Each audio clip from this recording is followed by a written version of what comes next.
Okay, so let's take a look at what we will learn inside of this course. The first steps in FL Studio. This is the first chapter.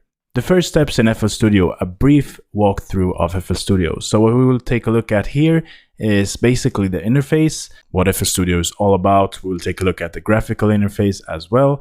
So just basic first steps in FL Studio. Next thing, which version should I get?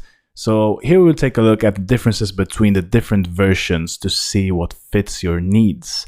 So FL Studio comes with different versions. There are different pricings as well. You can go a lot cheaper, and it can get very pricey as well. So we will take a look at what version you should get and why you should pay more to get a better version, for instance. Then we're going to take a look at a more in-depth overview of the interface as well. Then we're going to take a look at the channel rack, which is where you will create your sounds inside of FL Studio.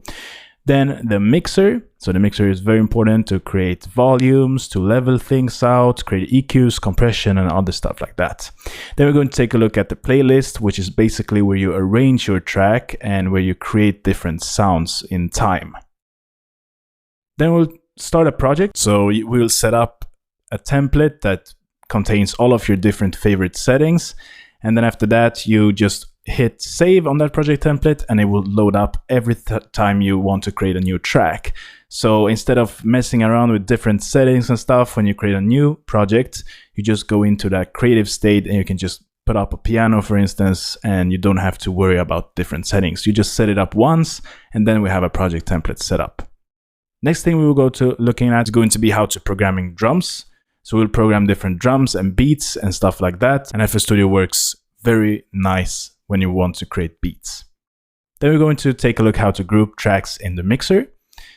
Then create sidechain in FL Studio, setting up your MIDI keyboard. We'll create automation clips, and then we'll go through different shortcuts you need to know. Then we're going to create a full track. So we're going to take a look at an existing radio track that is out there that is very popular. So we will analyze that track. We'll take a look at the different individual instruments and we're trying to recreate them as close as possible, basically.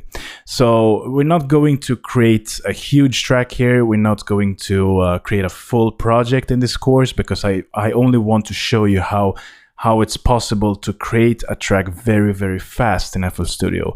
And it's very important to create tracks very fast because when you're in that creative mindset, you want to get all of your different creative ideas inside of FL Studio immediately and then work on different tweaking sounds and tweaking instruments and other stuff like that. So I'm not going to actually take clap samples or synth samples and trying to tweak them as long as I can, because that's not the purpose of this course. I just want to show you how to quickly and fast get out your ideas inside of FL Studio and then create arrangement and being creative and creating tracks, basically.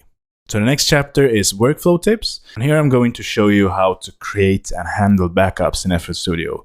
So there are a lot of different important things you can do about backups. And I'm actually going to show you as well how to back up your whole computer with external hard drive for a very, very small price.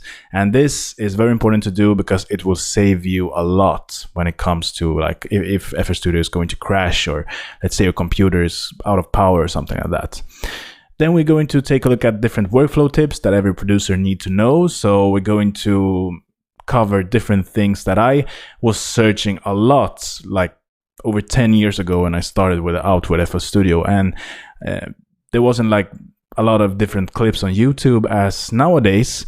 So instead of searching through different clips and searching through different Reddit topics and searching on forum and Googling and stuff, I will show you exactly what you need to know and what every big producer uses out there right now. All right, guys, so that is basically what this course is all about. So see you in the next lecture.